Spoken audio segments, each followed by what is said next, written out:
Today's episode is brought to you by Mazars. SoundCartel. Headaches, stomach aches, tiredness. All likely symptoms of a busy and stressful life, exacerbated by daily distractions and interruptions, largely via our smartphones. Sure, we should turn our devices off, but how? From SoundCartel, I'm Nicole Goodman, and this is Business Essentials Daily.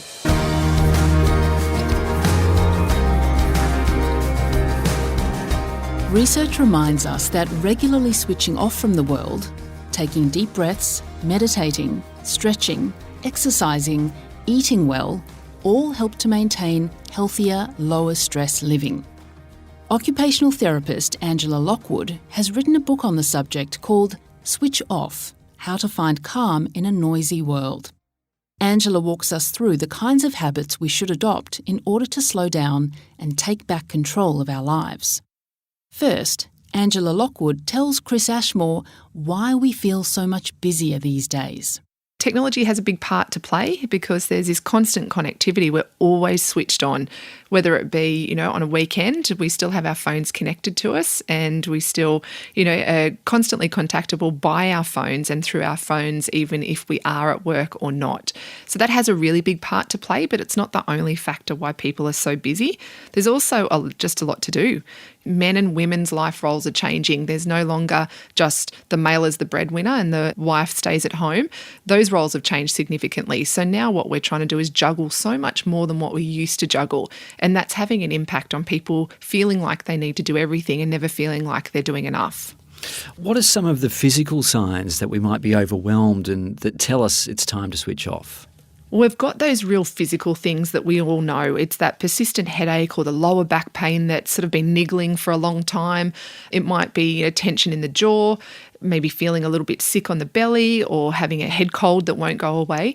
But there's also psychological signs and symptoms that we really need to be aware of. And that's things like feeling really snappy or a fogginess of not being able to concentrate or wanting to go to bed earlier or even wanting to stay up later.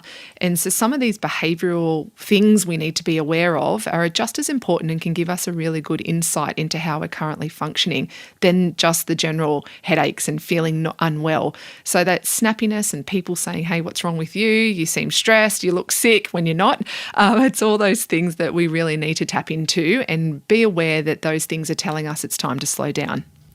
So how do busy business owners flick the switch? What habits can they adopt to slow down and take back control of their lives? Look, we all know business is fast moving nowadays, is that we've got so much to do that's constantly being added to our plate and we're trying really hard to keep up with the constant pace of change. And one of the things that business owners really need to realise is they can't do it all. As much as you try to cram more things into your day, it adds to that sense of overwhelm. But the very first thing that business owners need to do is to adopt some really healthy habits for themselves. So we try to change our businesses before looking at our own sort of needs. So when we can focus on our own health and well-being, what we can do then is step into our business as the best version of ourselves, who is energetic, focused, motivated to do what we need to do. So the very first thing we really need to do is turn the spotlight on ourselves for a little while and go, what is it that I need to be doing right now to help me be as focused, energetic and productive as possible? Mazars is an international audit, tax and advisory firm committed to helping clients confidently build and grow their businesses. To find out how Mazars can support your business, visit mazars.com.au. That's mazars.com.au. Now, you have 3 phases anyone can work through to achieve control in their lives. Can you take us through them? I can. And the phases of switching off is important because it's not a matter, there's no big red switch sitting in front of us that we can just hit when we're feeling overwhelmed and everything goes away. It is a phase that we need to go through, and the more that we can integrate the skills of switching off into our lives, the quicker you move through these phases. So the first one is around disconnect, and that's about taking a step back from everything. So just taking 5 minutes out of your day to take a breath or to lift your head up from your computer, have a look out the window go. It doesn't have to be going on a big retreat up in the mountains for, months on end. Giving yourself an opportunity to disconnect from technology, from your work, from the overwhelm is really important, and it has to be the first thing you do.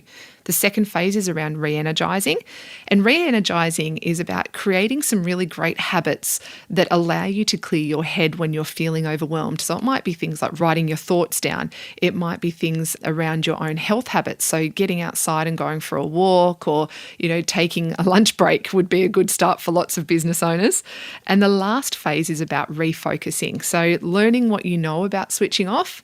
Now, what are you going to do differently? Because so many times what we do is we look back, but we don't learn from the decisions that we've made in the past and make adjustments. So now we know that we've been able to switch off. Now that we know we've been able to implement some really good habits, the refocus phase is about how do we move forward now and do things differently that serve us really well. Well, you touched upon health just then, and health really is an important one. How do we ensure we eat well, sleep well, and get enough exercise? We all know that this is important to do, and lack of information is not a problem. All you need to do is Google health or well-being, and you've got millions of pages that will come up to give you advice. What I say to everybody, and what I talk about a lot in Switch Off, is creating your very own habitat for health. So what is it that you can do in your reality of life? So you might have kids, you might be a single parent, you might be somebody who lives on their own, you might be a shift worker. Look at your current situation and go, well, what are some of the really simple changes I can make in my life? And it might be through getting more sleep. It might be through just eating a little bit more healthy.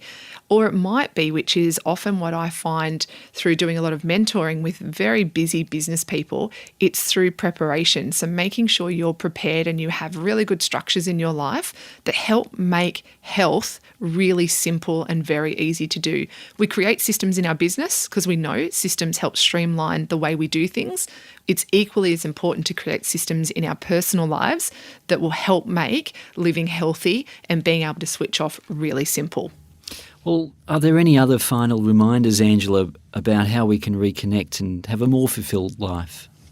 It's really important to realise that the centre of everything that we do is ourselves. And it can feel a little bit selfish sometimes to go, I'm going to focus on my own needs.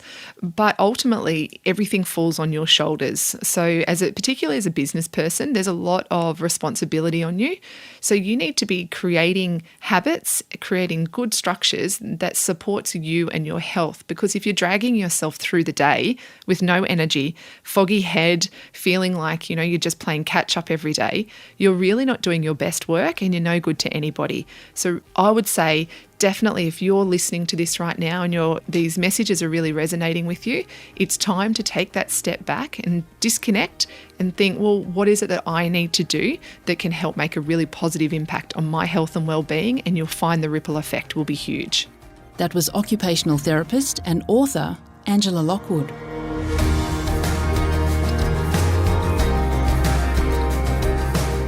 This episode of Business Essentials Daily is produced by the team at SoundCartel. Thanks for listening. I'm Nicole Goodman. We'll bring you more Be Daily tomorrow. Follow at BE Daily Podcast across social media and head to bedaily.com.au for more from the Business Essentials Daily podcast. SoundCartel. This episode was brought to you by Mazars. To find out more, visit mazars.com.au. That's mazars.com.au.